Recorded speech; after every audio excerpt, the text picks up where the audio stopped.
오늘 말씀의 제목은 기도하는 어머니의 자녀는 망하지 않는다. 기도하는 어머니의 자녀는 망하지 않는다.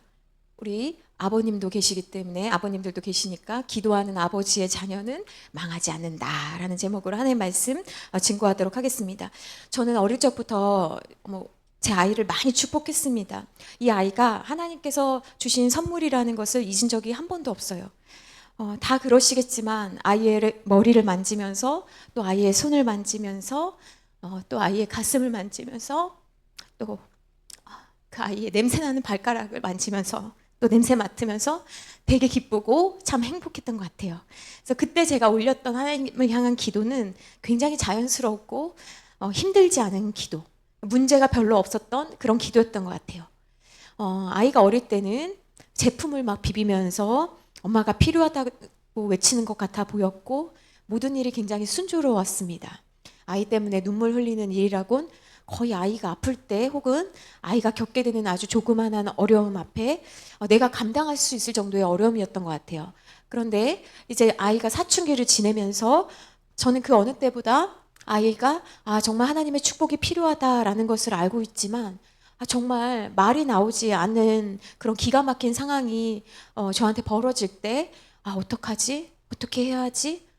이런 질문만 혼자 하는 그 외침만 하고 있을 때, 예전에 저의 모습을 생각해 봤어요. 불과 몇 년만 전만 해도 저는 많은 사람들 앞에서 강의를 하면서 이렇게 하면 됩니다. 당신의 어떤 문제는 어찌 보면 당신의 문제 있는 태도 때문에 그렇게 생긴 건지도 모르겠어요 라고 제법 쉽고 간결하게, 마치 그 모든 대답을, 제가 해답을 가지고 있는 것처럼 수많은 책에서 읽었고 또 훌륭한 교수님들에게 배운 그 가르침을 그렇게 그냥 전달하는 일에 급급했던 것 같아요.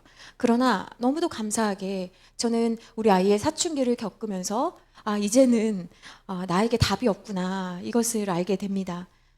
아이는 나의 축복을 받는 것을 거절하고, 또 나의 품을 파고들기보다는 날카로운 송곳과 같은 말로 나를 찌르고, 우리가 이게 정상적인 부모와 자녀의 관계가 맞나라는 것을 고민하게 만드는 그런 상황 가운데 있습니다. 그래서 저는 이 수요 자녀 축복 기도회를 사실은 이 지역 사회를 섬기고자 이제 준비를 했는데, 가만히 진행하다 보니 이 시간은 누구보다도 저와 같은 엄마, 아빠를 위한 시간이 아닌가라는 생각을 하게 됩니다. 우리는 늘 자녀를 위해 어떻게 기도해야 될까? 정말 내 기도가 하나님께 상달되기는 하는 걸까? 하나님의 약속과 나의 현실 속에서 내가 바라보고 붙잡아야 하는 것은 무엇인가? 혹시 나는 내 심리적 안정을 위해서 교회에 나오는 것은 아닌가? 아니면 정말 나는 하나님의 말씀을 믿으면서 기도하고 있는 것일까? 라는 고민을 합니다. 적어도 저처럼 어떤 문제 상황에 처해 있지 않더라도 믿음의 크리스찬이라고 한다면 우리가 동일하게 고민하는 것이 약속을 바라볼 것인가? 현실에 우리가 안주할 것인가? 이런 게 아닐까 싶습니다. 오늘 본문에 등장하는 이 마노아라는 인물은 삼손의 아버지예요. 마노아의 아내가 임신을 하지 못해서 괴로워하고 있을 때 하나님의 천사가 여인에게 나타나서, 그러니까 삼손의 엄마에게 나타나서 아이에 대해 이러저러한 말씀을 전해주셨습니다. 그래서 이 여인이 이제 집에 가서 남편에게 자기가 만난 그 하나님의 말씀에 대해서 전했어요. 그리고 그 일을 계기로 이제 드디어 마노아가 기도하기 시작합니다. 그 말씀이 8절입니다. 우리 같이 한번 화면을 보시면서 읽어보시겠습니다. 시작. 마노아가 여호와께 기도하여 이르되 주여 구하옵나니 주께서 보내셨던 하나님의 사람을 우리에게 다시 오게 하사 우리가 그 낳을 아이에게 어떻게 행할지를 우리에게 가르치게 하소서 하니. 마노아가요 기도하기 시작했습니다. 여러분, 마노아가 이제 드디어 마노아의 현실은 전혀 아직 주어진 바가 없지만, 귀에 들리는 것은 오직 말씀밖에 없고 보이는 것은 없지만, 전혀 현실적이지 않은 이때에 기도하기 시작했다라는 거예요. 그래서 기도는요, 현실을 뛰어넘는 게 기도입니다. 아직 아이가 없지만 아이가 있다고 생각하고 하는 게 기도예요. 아직 바라는 게 주어지지 않았지만 하나님의 약속을 믿고 올리는 것이 기도입니다. 그는 두 가지를 기도하고 있는데 한 가지는 뭐였냐면 하나님께 확증을 구하는 것이었고 또 다른 한 가지는 부모로서 어떻게 해야 하는지를 가르쳐 달라는 기도였습니다. 근데 오늘 이 기도를 통해서 우리가 배울 것이 있다면 첫째는 무엇이냐면 기도는 간절하게 한다는 거예요. 여러분, 기도는 간절하게 하는 것입니다. 영어로 기도를 프레이어라고 하는데 이 말은 라틴어 프레카리우스에서 왔어요. 근데 이 프레카리우스가 무슨 뜻이냐면 불확실하다라는 뜻이에요. 불확실하다. 그러니까 기도는 언제 한다라는 거예요? 불확실할 때 하는 거예요. 그리고 또 다른 뜻은 뭐냐면 어떻게 될지 모르는 상황에서라는 뜻이 있어요. 그러니까 기도는 언제 한다라는 거예요? 어떻게 될지 모르는 상황에서 하는 게 기도라는 거예요. 그래서 어떻게 될지 모르기 때문에 우리가 기도할 때 어떤 태도로 하게 됩니까? 간절하게 하는 거예요. 하나님께서 주시겠다고 약속하셨지만 그러나 아직 주어진 바 되지 않았기 때문에 하나님 앞에 어떤 태도로 하는 거예요? 간절하게 해야 된다라는 거예요. 우리는 이런 어려운 말을 알지 못한다고 하더라도 우리가 하는 기도를 한번 생각해 보면 쉽게 이해할 수 있습니다. 여러분, 우리는 기도를 언제 합니까? 위태로울 때 합니다. 이것도 되고 저것도 되고 하는 양자택일의 상황에서는 사실은요, 기도는 간절하게 되지 않아요. 기도를 하더라도 양자택일의 상황에서는 뭐 이거 안 되면 이렇게 하지라는 대안이 있을 때는요, 우리 마음이 참 신기하게 어떻게 기도하게 됩니까? 간절하지가 않게 돼요. 왜냐하면 나도 모르게 믿는 구석이 있기 때문에 그렇습니다. 근데 믿는 구석이 없으면 하나님 없으면 안 돼요. 하나님 나 도와주셔야 돼요 하고 간절하게 기도하게 되는 거예요. 오늘 마노아가 하나님 앞에 간절하게 기도하게 됐습니다. 여러분, 신학교에 가서 다 기도할 거 아니에요. 신학교 정도 왔으면. 근데 신학교에 와서 간절하게 기도하는 사람들이 있어요. 이런 예화가 좀 죄송합니다만 어떤 사람들이 간절하게 신학교에 와서도 기도하냐? 아버지가 목사님이 아닌 아이들이 간절하게 기도합니다. 늘 기도굴에 가서 늘 예배 시간 끝나면 간절하게 기도하는 사람들은 미안하지만 아버지가 목사님 인 아이들도 간절하게 기도하죠. 그런데 더 간절하게 기도하는 사람들은 나 하나님 아버지 아니면 어디 갈 데 없어요. 교회에서 사역하고 싶어도 나 안 불러주면 어떡해요. 그러니까 간절하게 기도하는 사람들은 믿을 구석이 없는 사람들이 간절하게 기도합니다. 아버지가 있는 아이들은 기도하지만 뭐 갈 데 없으면 아버지가 있는데 가면 되지. 이런 믿는 구석이 있는 거예요. 그렇지 않겠어요? 저는 항상 그 믿는 구석이 부러웠어요. 근데 하나님을 믿는 것도 그런 것 같아요. 하나님을 믿는 사람들은 다른 사람이 뭐 있어? 이런 이야기 들어야지 정상인 거예요. 왜 이렇게 당당해? 뭐 믿는 구석 있어? 하나님 때문에 당당한 그런 마음. 누구나 소원하는 마음을 가지고 기도합니다. 똑같은 마음이지만 어떤 사람이 더 간절하게 기도하는가? 고통스러운 상황에 있을 때 간절해질 수밖에 없는 거예요. 그래서 누가복음 18장에 보시면 너무도 간절하게 기도하는 한 여인이 나오거든요.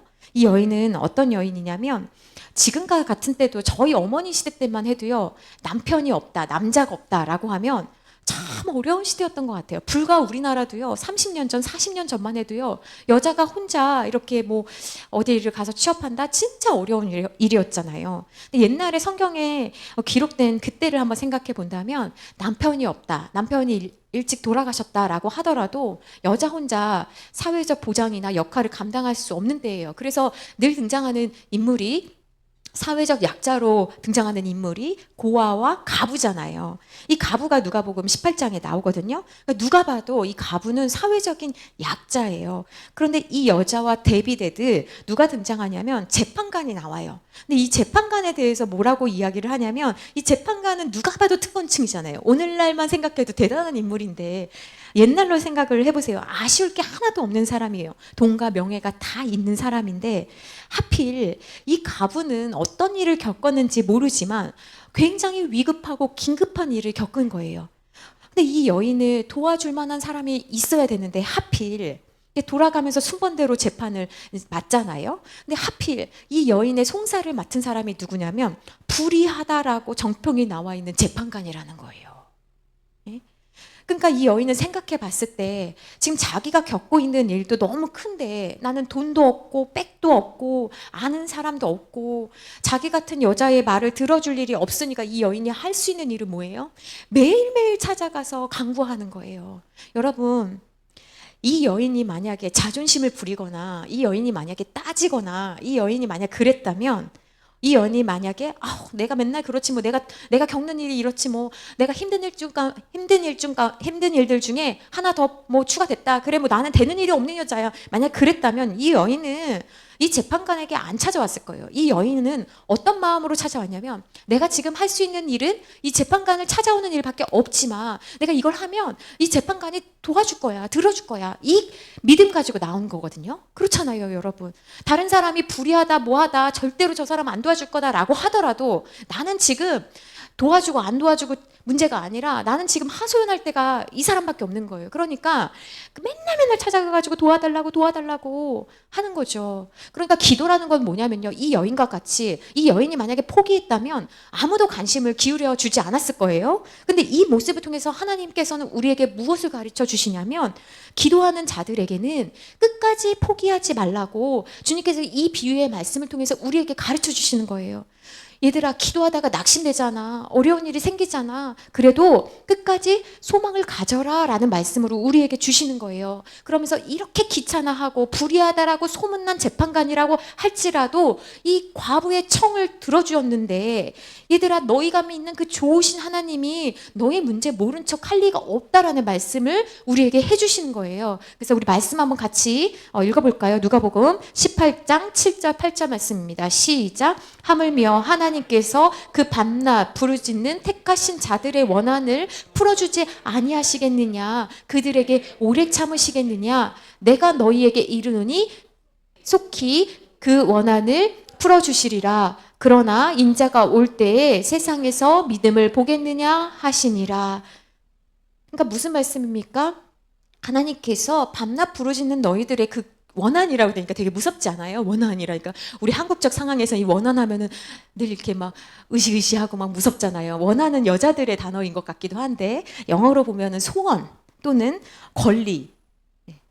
권리가 약간 또 이상하기는 해요. 우리가 어떤 권리를 말하는 거지? 이렇게 생각할 수도 있는데 그 사람에게 가지고 있는 그 소원 혹은 마땅히 누려야 되는 권리를 우리가 빼앗길 때가 있잖아요. 힘이 없고 또 마땅히 누려야 되는데 근데 그것을 하나님께서 풀어주시겠다라는 거죠. 오래 참으시겠느냐? 물음표. 오래 참으실 일 없다라는 대답인 거죠.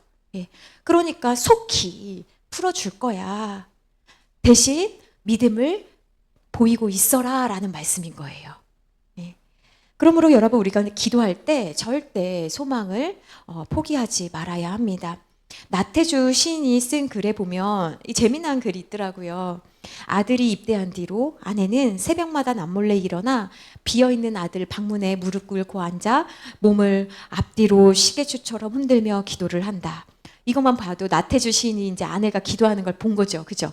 우리 크리스찬은 이렇게 하나님 앞에 기도하잖아요. 시계추처럼 앞뒤로 이렇게 하면서. 그죠? 도대체 아내는 하나님한테 미리 빚을 놓아 받을 돈이라도 있다는 것인지 하나님께서 수금해 주실 일이라도 있다는 것인지 계속해서 책임져 달라고만, 책임이 뭐냐면 돈 달라고만 되풀이 기도를 한다. 그러니까 자기 기도를 들어달라고 마치 하나님께서 내 거를 가져가신 것처럼 하나님 달라고 계속 기도한다라는 이야기예요. 딸 아이가 고3이 된 뒤로부터는 또 딸아이 방문 앞에 가서도 여전히 몸을 앞뒤로 흔들며 똑같은 기도를 드린다. 우리 네 식구 날마다 놓인 강물이 다를지라도 그 기도 나룻배에 녹아되어 앞으로인 듯 뒤로인 듯 흔들리며 나아감을 하나님만 방긋이 웃으시며 내려다보고 계심을 우리는 오늘도 짐짓 알지 못한 채 하루를 산다. 너무 멋진 글이죠. 너무 멋진 글이라서 여러분들에게 전문을 올려드렸어요.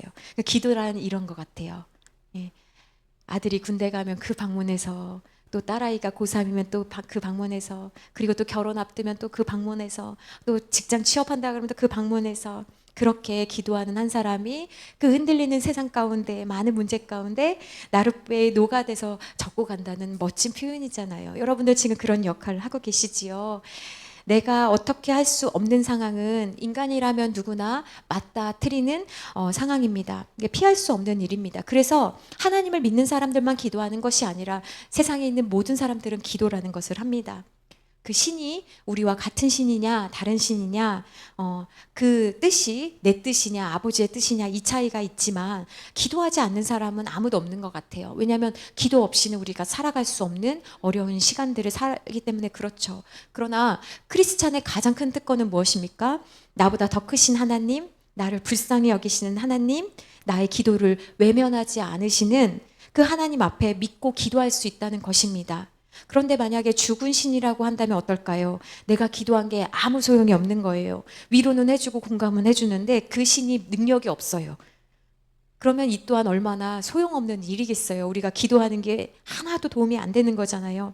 근데 또 만약에 우리가 믿는 그 신이 그 대상이 변덕스럽고 맞출 수 없는 분이라고 한다면 이 또한 얼마나 힘든 일이겠어요. 그런데 우리가 믿는 그 하나님은 우리가 믿을 만한 분이고 내가 너무 힘들어서 어떨 때는 진짜 답답해서 이렇게만 나와도 하나님께서는 그래 안다 라고 대답해 주실 수 있는 유일한 정말 내 편이시고 믿음직하지 못해서 우리가 불안해하거나 내가 잘 보이지 못하면 어떡하지 하고 걱정할 필요가 없는, 그래서 우리가 간구하면 우리 기도 들어주시고 우리가 진실한 마음으로 주님 앞에 물으면 답해 주시는 분이라는 것, 그게 얼마나 우리에게 큰 힘입니까? 그렇기 때문에 많은 성경의 인물들이 하나님께 기도했고 또 이 성경에 나온 많은 사람들 뿐만 아니라 오늘 우리 주변에 있는 많은 크리스찬들도 하나님께 기도하고 있는 거예요.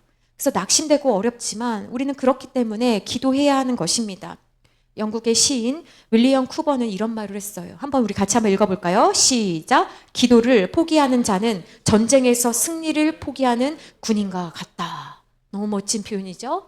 여러분, 기도를 포기한다라는 것은 승리를 포기하는 것과 같다라는 거예요. 그러니까 기도는요, 무기력한 상황 가운데서 가장 강력한 무기입니다. 여러분, 기도는요, 남들이 볼 때 굉장히 소극적인 행위 같아 보이지만 가장 적극적이고 공격적인 행위예요. 사람들은 위급할 때 자기의 본래 모습이 나옵니다. 그래서 군인들은 평상시에 훈련이라는 것을 하는 거죠. 평상시에 하는 훈련은 언제 사용하려고 하는 겁니까? 위급할 때, 긴급할 때, 전쟁이 일어날 때 하려고 몸에다가 새기는 거잖아요. 그러니까 훈련을 하는 거잖아요. 이렇게 훈련이 되어야만 위급할 때 자연스럽게 그 훈련했던 것이 나오는 거예요. 그렇게 생각한다면 여러분, 성도라고 한다면 어떤 게 기본적으로 훈련이 되어야 되냐면 기도가 훈련이 되어야 돼요. 기도가 훈련이 된다라는 말은 어떤 말이냐면 똑같이 군인들처럼 평상시에 기도해야 된다라는 거예요. 그래서 성경의 많은 인물들이 일정한 시간과 장소를 정해놓고 기도했어요. 다니엘도 하루 3번을 기도했다고 되어 있고, 베드로도 사실 유대인들 하루 3번이나 5번 기도했거든요. 하루 3번 성전에서 기도했고, 예수님도 했잖아요. 그러니까 여기에 대단한 비밀이 숨겨져 있는 거예요. 그러니까 기도하면 하나님이 기뻐하신다, 하나님이 들으신다라는 걸 모르는 사람이 없는데 왜 못하냐면 이게 습관이 되지 않아서 그런 거예요. 그러니까 습관이 훈련으로 잘 다듬어져서 우리도 위급한 일을 딱 겪을 때 자연스럽게 기도하는 일이 나와야 되는 거예요. 그러려면 여러분, 시간과 장소를 정해서 우리가 기도할 수 있어야 됩니다. 우리가 기도할 수 있을 때 정말 어려운 일이 생기면 하나님을 의지하게 되는 겁니다. 그래서 혼자 기도하면, 여러분 우리 혼자 기도해봐서 아시잖아요. 혼자 기도하면 자기가 정해놓은 그 시간만큼밖에 기도를 못해요. 근데 같이 하게 되면 조금 더 해볼까? 저분 더 하시는데 조금 더 해보자 이러면서 조금씩 이렇게 나아가게 되거든요. 그래서 같이 기도하면 좋아요. 마노아는 지금 하나님께 기도하고 있습니다. 근데요, 여러분, 이 마노아가 기도하는 본문만 우리가 지금 읽었지만 그 앞에 아까 말씀 잠깐 드렸는데, 사실 이 마노아에게 마노아가 기도하기 전에 먼저 마노아의 아내에게 하나님께서 찾아가셨잖아요. 그럼 한번 생각해 보세요.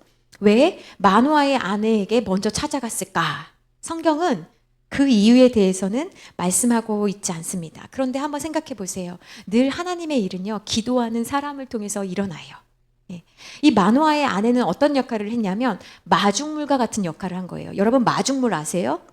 옛날에 저 어렸을 적에 생각하면 저는 홍은동에 살았는데 펌프가 있었어요. 그러면 늘 한 바가지의 물을 거기에다 부어요. 그러면 이 펌프질을 할 때 깊은 곳에서 끌어오는 그 한 바가지의 물을 마중물이라고 해요. 이 마중물이 무슨 뜻인지 아세요? 마중하는 물이에요. 그러니까 많은 물을 일으키기 위해서 필요한 물인데 다른 많은 물들을 위해서 마중 나간다는 거예요. 기도는 뭐냐면 큰 기적을 일으키기 위한 마중물과 같은 그 가정에, 그 교회에 기도하는 한 사람이 있어야 되는 거예요. 그래서 늘 기도한 사람만 알아요. 아, 하나님께서 이렇게 해주셨구나. 그러므로 여러분 가정을 위해서도 기도하는 한 사람이 여러분이 되신다면 그 한 사람을 통해서 많은 일들이 일어나는 거예요. 오늘 이 마누아의 아내가 이 가정을 위해서 기도했던 이 여인을 통해 하나님의 사람이 찾아갔습니다.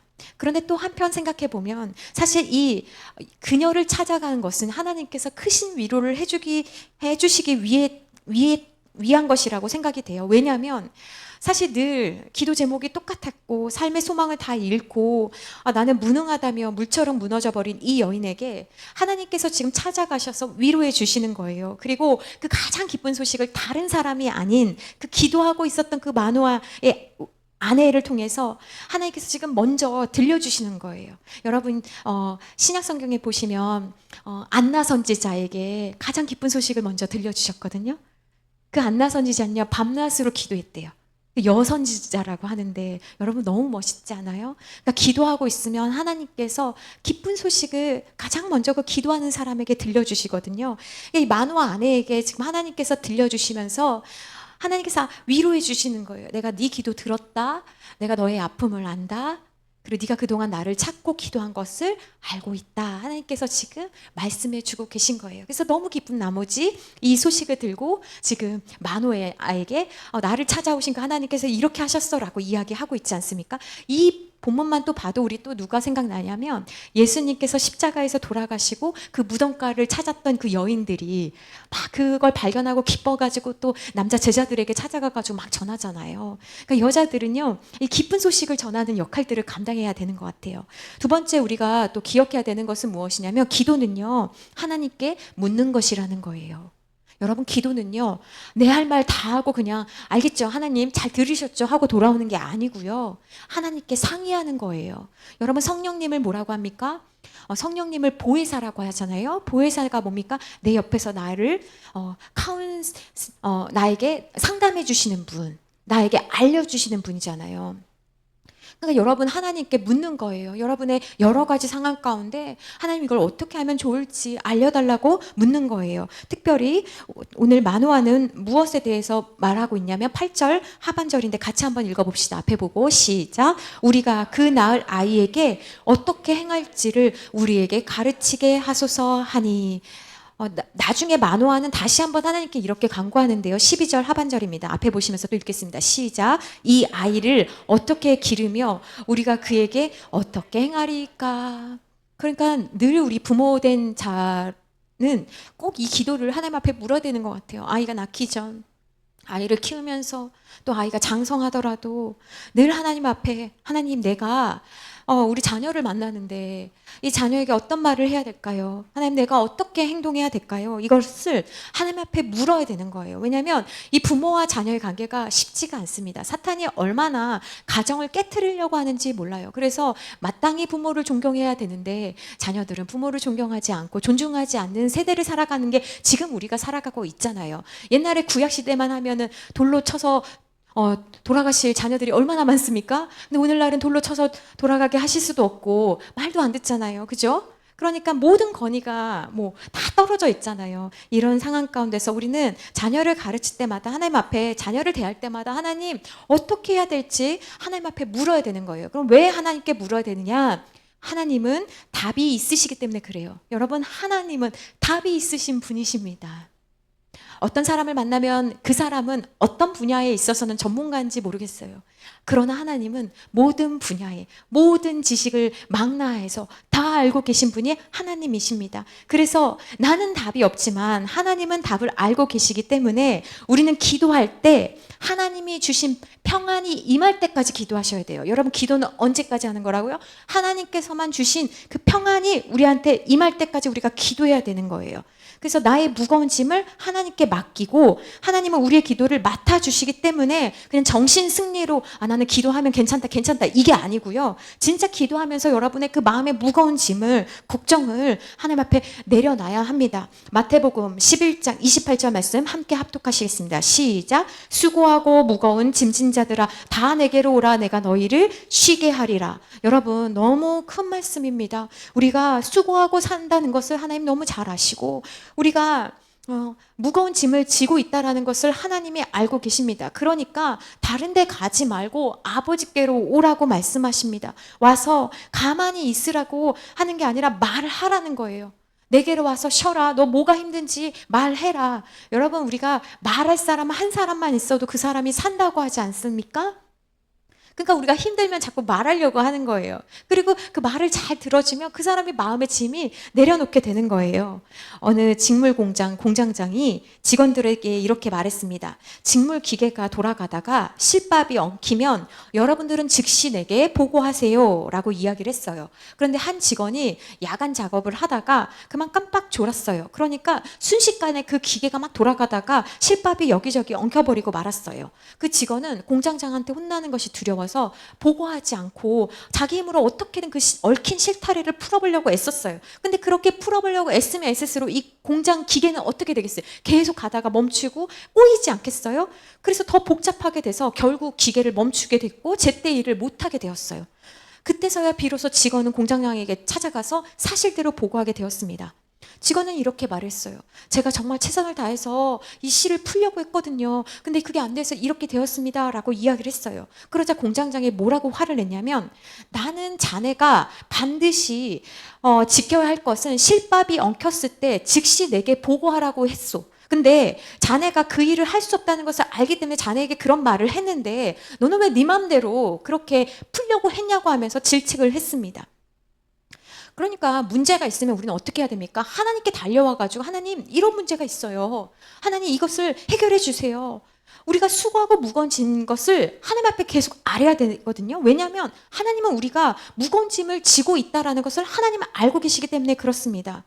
근데 문제는 무엇이냐면 그걸 어떻게든지 간에 내 힘으로 풀어보려고 할수록 그 문제는 풀리는 것이 아니라 이제는 다른 것을 해볼 수 없을 정도로 굉장히 얽히고 힘든 문제로 커져버린다는 것이에요. 그래서 여러분 우리가 기억해야 되는 것은 시편 121편 4절 말씀에 보면 같이 한번 읽겠습니다. 시작. 이스라엘을 지키시는 이는 졸지도 아니하시고 주무시지도 아니하시리로다. 여러분 우리가 믿는 하나님은 졸지도 않고 주무시지도 않고 너희를 보고 있다 이게 아니라 어떤 의미냐면 실수하지 않으신다라는 거예요. 대부분 사람들은 언제 실수합니까? 졸다가 실수하고 안 자려고 해서 저도 옛날에 공부할 때 생각해보면 너무 웃긴데 진짜 너무 웃긴데 옛날에는 성냥개비가 있었잖아요. 그럼 그걸로 막 눈이 이렇게 더 아파. 눈이 더 아프고 여기다 파스 붙이고 막 물파스 하고 막 치약 막 여러분 다 해보셨잖아요. 커피 막 먹고. 웬일이니 커피를 그렇게 먹어도 졸리잖아요. 그러니까 공부 못하는 애들은 뭘 해도 졸리는 것 같아요. 평상시에 해야 되는데 그날 그렇게 왜 이렇게 공부가 잘 되고 또 공부가 안 되는지 참 이게 문제잖아요. 근데 우리가 믿는 하나님은 어떤 하나님이냐면 실수하지 않으신다라는 이야기인 거예요. 또 우리 하나님은 어떤 하나님이시냐면 베드로전서 5장 7절 말씀 함께 읽겠습니다. 시작. 너희 염려를 다 주께 맡기라. 이는 그가 너희를 돌보심이라. 여러분 맡기면 돌봐주신대요. 그러니까 뭐가 먼저예요? 염려를 걱정을 맡기면 주님이 돌보신다라는 거예요. 여러분 우리가 이 말씀 믿는다면 맡길 수 있는 거예요. 문제는 뭐예요? 안 맡겨서 그런 거예요. 안 맡기니까 돌보심을 경험하지 못하는 거예요. 여러분 많이 맡기십시오. 사람은요 같은 부모라고 해도요 너무 자주 부탁하고 너무 자주 하면 아무리 부모님이라고 하더라도 싫어해요. 마찬가지로 자식도 아무리 부모님이라고 해도 맨날 아프다 그러고 맨날 돈 필요하다 그러고 그러면 불편합니다. 그런데 우리가 믿는 하나님은 어떤 하나님이시냐면 우리가 맡겨도 나 불편하다. 그만 좀 말해라. 야, 내가 지금 전 세계 사람들 기도 이거 하느라고 얼마나 힘든지 알아? 이렇게 생색내거나 타협하거나 우리를 불편하게 생각하지 않으신다라는 거예요. 그러므로 기도는 어떤 거냐면 염려를 내려놓는 행위입니다. 우리의 염려와 문제와 우리 삶의 모든 무거운 짐을 여러분 십자가 앞에 내려놓고 가시기를 부탁드립니다. 우리에게 반복되는 상처와 아픔, 괴로움과 근심, 걱정을 내려놓고 하나님이 주시는 그 평안을 얻고 가셔야 되는 거예요. 그런데 사탄은 그렇게 못하게 방해하죠. 이 문제는 네가 해결해야 되는 문제야. 야, 네가 걱정 안 하면 이 문제는 누가 걱정하니? 이러면서 사탄이 우리에게 생각을 그렇게 심어줍니다. 그래서 우리로 하여금 불안한 생각을 멈추지 못하게 만들고 아무것도 안 하고 있으면 우리를 비웃고 그렇게 사탄을 퇴치하지 못하니까 계속 힘들고 또 힘들고 예수님을 믿어도 아무 보호를 받지 못하는 상황까지 가는 거예요. 그러니까 여러분 기도하시되 이 기도함으로 하나님을 의지하시고 여러 그 미묘한 속임수에서 여러분 빠져나오시기를 부탁드립니다. 여러분 기도하면 그 기도할 때 그때부터 그 문제는 나의 문제가 아니라 누구의 문제라고 했습니까? 하나님의 문제라고 말씀드렸어요. 우리가 기도하기 시작하면 이 문제는 이제 하나님이 아시기 때문에 여러분 자녀가 부모에게 말하면 그때부터는 자녀의 문제가 아니라 누구의 문제가 됩니까? 부모의 문제가 되듯이 하나님의 자녀들이 하나님의 앞에 나와서 얘기하며 말하면 그 문제는 내 문제가 아니라 하나님의 문제가 되는 것입니다. 그러므로 여러분 기도하실 때 다 맡길 때까지 다 믿어질 때까지 기도에 힘쓰셔야 합니다. 어느 정도 그냥 이 정도면 되지 않을까? 아쉽게 기도하고 전쟁에 나가시면 죽습니다. 아시겠어요, 여러분? 충실하게 싸울 만큼 담대함을 얻고 기도하고 돌아가셔야 되는 거예요. 그래서 기도의 칼날을 날카롭게 만들고 이 싸움이 어디에 누구에게 속한 싸움인지를 알고 하나님 앞에 간구해야 됩니다. 만화는 지금 하나님께 계속해서 구하고 있습니다. 그러면서 당신의 말씀대로 되기를 원합니다. 그러려면 이 아이를 어떻게 기르며 어떻게 그에게 행하리이까. 이 기도는 사실은 부모뿐만 아니라 영혼을 맡고 있는 교사, 구역장 모든 사람들이 구해야 되는 기도인 거예요. 여러분 신앙은 묻는 것입니다. 하나님 어떻게 해야 될까요? 묻는 신앙이 예쁜 신앙이에요. 하나님께서 굉장히 기뻐하시는 것이 묻는 것입니다. 다윗은 하나님께 잘 물었던 사람이에요. 싸울까요? 말까요? 올라갈까요? 말까요? 갈까요? 말까요를 진짜 하나님께 많이 물었던 사람이에요. 사실 그렇게 생각해 보면 다윗은 아버지나 형들한테 좋은 관계는 아니었던 것 같아요. 그러니까 사람들과 사실 좋은 관계가 아니어서 어찌 보면 하나님께 더 깊이 나아갔는지도 모르겠어요. 블레셋이 그 이스라엘을 멸시하고 있을 때 평상시에는 그렇게 잘 싸웠던 사울 왕이요. 골리앗이 막 일어나가지고 막 하나님 믿는 사람들을 막 멸시하고 그런 함부로 막 말하고 있을 때 사울 왕은 신기하게도 그때는 막 두려워하고 떨고 있고 마치 없는 것처럼 숨어 있듯이 숨죽이고 있었거든요. 그러니까 시간이 점점 지나면 지날수록 이 블레셋 사람들은 의기양양해져서 막 더 조롱하기 시작했고 더 대놓고 막 이제 함부로 말하기 시작했어요. 그런 걸 보면서 아니 그 전쟁을 한두 번 나갔던 것도 아닌데 이 사울이 왜 이럴 때 기도하지 않았을까 한번 생각해 봐야 돼요. 왜 이런 어려운 문제를 놓고 사울 왕은 이스라엘의 왕인데 기도하지 않았을까? 그 모습에서 우리는 성도의 특징을 발견할 수 없는데요. 사울은요, 골리앗과 같이 굉장히 큰 존재 앞에서는요, 그 정도 싸움을 하려고 할 때도 이 기도가 훈련이 돼야지 골리앗과 싸울 정도가 되거든요. 그러니까 사울은 어떻게 살았냐면 웬만한 문제에 있어서는 그냥 자기가 하거나 그때는 자기가 좀 기도해보고 좀 어느 정도 해봤는데 골리앗과 같이 아주 큰 문제를 놓고서는 자기가 싸워볼 생각을 아예 하지 못하는 거예요. 그러니까 어떤 문제가 있냐면 평상시에 기도했다고 하더라도 쉬운 문제만 기도했지 진짜 위급하고 긴급한 것에 대해서는 사울은 기도한 것을 볼 수가 없는 거예요. 그러니까 크리스찬들도요, 어떤 일은 자기가 하고 진짜 안 되는 것만 하나님 앞에 맡기는 사람도 있지만 그렇게 생각하다 보니 결정적일 때는 의외로 하나님께 맡기는 훈련이 되지 못해서 하나님과 굉장히 어설프고 서투른 관계에서 접근할 때가 되게 많아요. 그래서 의지하는 것도 여러분 훈련이 돼야지 의지합니다. 여러분 한번 따라해 보시겠습니다. 의지하는 것도 훈련이 되어야 의지한다. 굉장히 중요한 것 같아요. 하나님께 맡기는 것도 훈련이 돼야지 맡길 수가 있거든요. 근데 다윗은 그렇지 않았어요. 다윗은 자기는 골리앗보다 말도 안 될 정도로 작고 그럼에도 불구하고 다윗과 그 사울 왕이 달랐던 건 뭐냐면 다윗은 나갈 때 자기 힘으로 싸우지 않는다는 걸 알았어요. 그러니까 그 힘이 자기에게서 비롯된 것이 아니라 자기 안에 계신 하나님께서 싸워주실 것을 믿고 나간 것이고 사울은 왜 못 나갔냐면 나중에 사울이 다윗한테 뭘 줘요? 야, 너 전쟁에 나갈 거면 내 옷 입고 나가. 내 칼 들고 나가 그러잖아요. 그러니까 여전히 자기 걸로 해야 된다라고 생각하는 거예요. 그러니까 자기 거를 계산하니까 딱 보니까 내가 못 이길 것 같은데 그러니까 아예 안 하는 거예요. 어떤 차이인지 아시겠어요? 근데 다윗은 어디 하나님을 건드려? 하면서 나가는 거죠.